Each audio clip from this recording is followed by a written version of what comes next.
from farming, the next billionaires, because food, you saw one of the president's focus area was food security.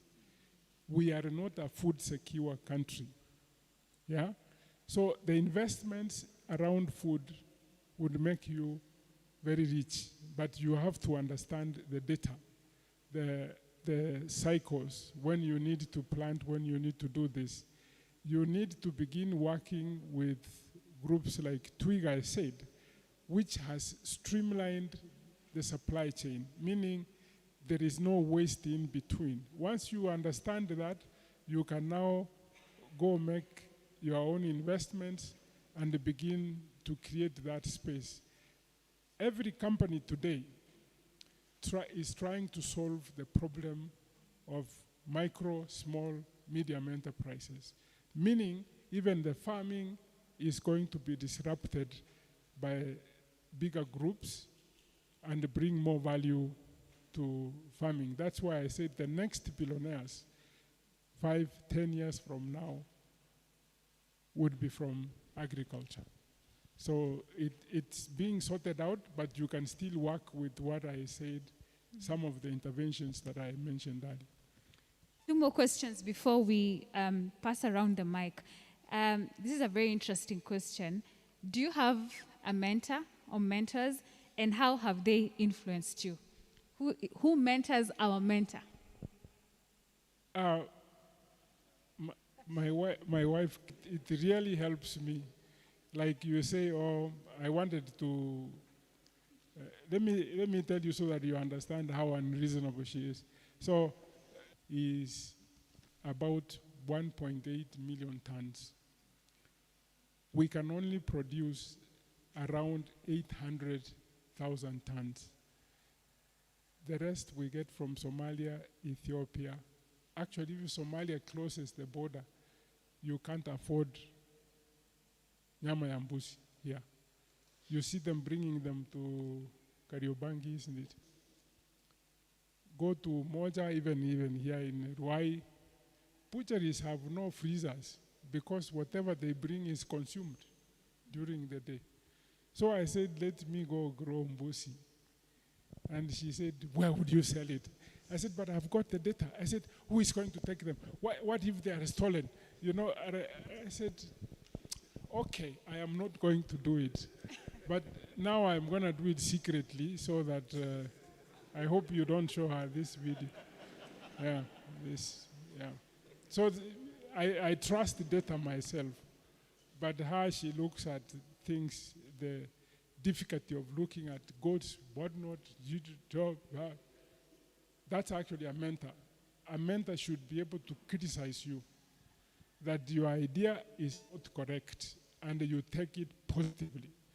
But if you take it negatively, you will never be mentored. Yeah. So I look to her and other people to make certain decisions. Okay, so last question before we pass around the mic. Prof, how do you come up with a business plan or a business idea? I think they are asking about the thinking process. No. That's a very good, that's the best question here. Yeah. Wachana na hiyo vitu inaitwa business plan. There is something called lean business model. Yeah? The lean business model, create the product, go to the customer. If you get one person to buy it, you probably get more people to buy it. If you don't get anybody to buy it, go and revise the product and bring it back. That is what we call lean business model. Once you have perfected that, there is something called the canvas where you put your ideas quickly. That is your business plan.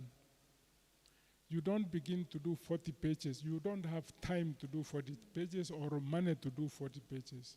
So we have a way of shortcutting that by using that model to get you the same results the business plan would do to you. Thank you. Lean business model. So, Benson, do you have a question?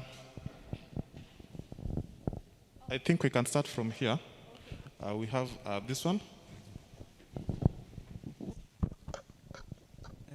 Bonandam, do you think that is it efficient to rely on government projects, as per se, to rely on government projects? For No. example, the likes of Konza City, as you're speaking, see that it is not active. No, it's actually getting very close. Yeah. And what you would benefit from there, for example, the Korean Advanced Institute of Science and Technology is going to be there. They are going to put Samsung there. They are going to put a couple of companies. There will be benefits. I thought you meant other projects. This is something we teach. Government doesn't pay you quickly. You don't want to give them stuff, and 6 months down the road, you are chasing the money. You tie up your capital. The same as big chains, the stores like Nakumats, which went with people's money. But for government, the project you are talking about, there are going to be benefits. Okay, thank you. Okay. Yes, sir. There is someone who was ahead of... Okay, thank you, Prof, and the whole Arise team. Yes? Nimekutetea kidogo. Asante. Thank you for the whole Arise team, because I have this question now. In Kenya, if your car breaks down and you go to River Road and the likes, regardless of if they have the right spare, they'll still fix it. That means There is still? they'll still fix your car, regardless of if they have the spare for that car or not. Yeah. They'll always improvise. Now, if you look here, we have the youth, and I believe that they have the most innovative brains. And someone once told me that even the Chinese themselves, they cannot do that. They only rely on specific parts for that specific purpose. So in that spirit, does Kenya embrace, or does it support innovativeness in the sense that the manufacturing processes for that youth, for example, I have an idea of how I can manufacture something. How can I go about it so that it can be embraced by the society and I can also compete globally? A very good question here.